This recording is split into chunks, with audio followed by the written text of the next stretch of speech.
इस खबर के प्रायोजक हैं पूजा श्री डिटर्जेंट पाउडर व केक।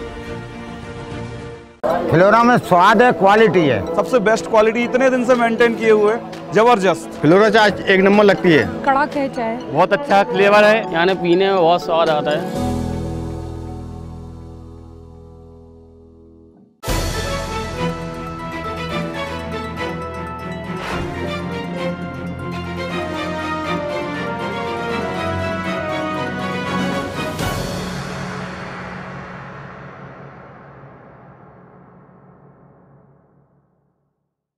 नमस्कार, हमें केशव तिवारी और अलग अंदाज में रहती हैं खबरें हमारी।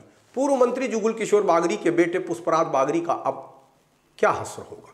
जुगल किशोर बागरी अपने जिंदा रहते पुष्पराज बागरी को राजनीति में स्थापित करना चाहते थे, लेकिन रैगांव क्षेत्र में तो प्रतिमा की प्रतिमा स्थापित होनी ही थी, तो भला पुष्पराज बागरी रैगांव क्षेत्र में कैसे स्थापित हो पाते। जुगल किशोर बागरी के रहते पुष्पराज बागरी को भारतीय जनता पार्टी ने रैगांव विधानसभा से टिकट दिया, लेकिन पुष्पराज बागरी चुनाव हार गए और ऊषा चौधरी बहुजन समाज पार्टी की प्रत्याशी चुनाव जीत गई थी। इसके बाद भारतीय जनता पार्टी को यह बात स्पष्ट हो गई थी कि पुष्पराज बागरी भविष्य में चुनाव नहीं जीत सकते। जब 2018 के चुनाव हुए तो एक बार पुनः पुष्पराज बागरी को टिकट न देकर भारतीय जनता पार्टी ने जुगल किशोर बागरी को टिकट दिया। जुगल किशोर बागरी चुनाव जीत भी गए, लेकिन अचानक से उनका निधन हो गया। उसके बाद भी भारतीय जनता पार्टी ने पुष्पराज बागरी के साथ कोई सहानुभूति नहीं दिखाई, क्योंकि भारतीय जनता पार्टी यह जानती थी कि पुष्पराज बागरी अहंकारी नेता है, चुनाव नहीं जीत पाएंगे। जिसके चलते भारतीय जनता पार्टी ने प्रतिमा बागरी को उपचुनाव लड़वाया। उपचुनाव में बहुजन समाज पार्टी नहीं खड़ी हुई थी, जिसके चलते भारतीय जनता पार्टी तमाम प्रयासों के बाद भी अपनी प्रत्याशी प्रतिमा बागरी को चुनाव नहीं जिता पाई और कांग्रेस की कल्पना वर्मा उपचुनाव जीत गई। जैसे ही कल्पना वर्मा विधायक बनी, वैसे उन्हें यह लगा कि अब जनता को समय नहीं देना चाहिए, बल्कि अन्य कार्यों में समय देना चाहिए।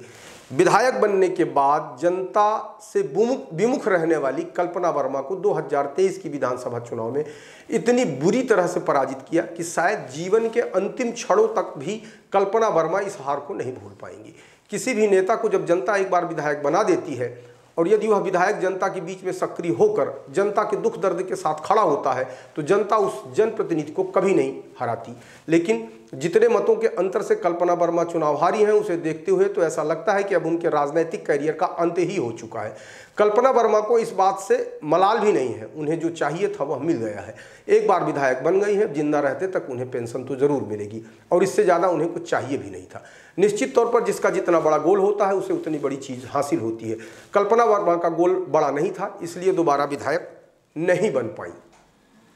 एक बार का विधानसभा चुनाव हारने के बाद जब उपचुनाव में पुष्पराज बागरी के प्रति भारतीय जनता पार्टी ने कोई सहानुभूति नहीं दिखाई, तो पुष्पराज बागरी को लगा कि जिला पंचायत का चुनाव लड़कर भारतीय जनता पार्टी के शीर्ष नेतृत्व को यह संदेश दिया जाए कि पुष्पराज बागरी में भी दम अभी बाकी है।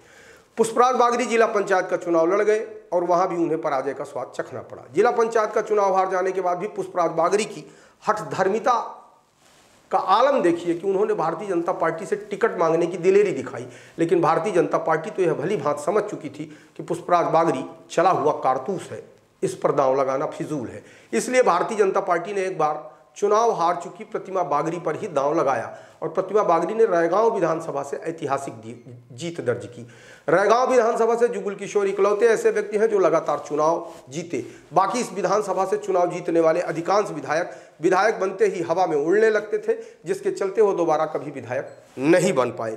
इस बात का प्रमाण देखना है तो इस विधानसभा से धीरेन्द्र सिंह धीरू भी एक बार विधायक बने, हवा में उड़े।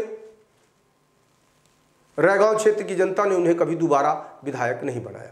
ऊषा चौधरी भी इस क्षेत्र से विधायक बनी, लेकिन जैसे ही वे आम आदमी से खास आदमी बनी, जनता ने उनसे भी दूरी बना ली। उन्हें भी दोबारा विधायक बनने का मौका जनता ने नहीं दिया। कल्पना वर्मा भी विधायक बनी, जैसे ही वे हवा में उड़ी, जनता ने उन्हें जमीन पर ला दिया।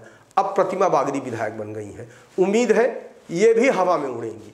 रैगांव क्षेत्र से निर्वाचित विधायकों का हश्र देखते हुए अब प्रतिमा बागरी को तय करना है कि वह हवा में उड़कर काम करना चाहती हैं या रैगांव की आम जनता की पीड़ा और वेदना सुनकर रैगांव क्षेत्र का विकास करना चाहती हैं। आपको हमारी खबर कैसी लगती है कमेंट बॉक्स में आके कमेंट कर सकते हैं, लाइक कर सकते हैं, शेयर कर सकते हैं। और यदि आपने अभी विशाल खबर को सब्सक्राइब नहीं किया है तो कृपया विशाल खबर चैनल को सब्सक्राइब जरूर करिए।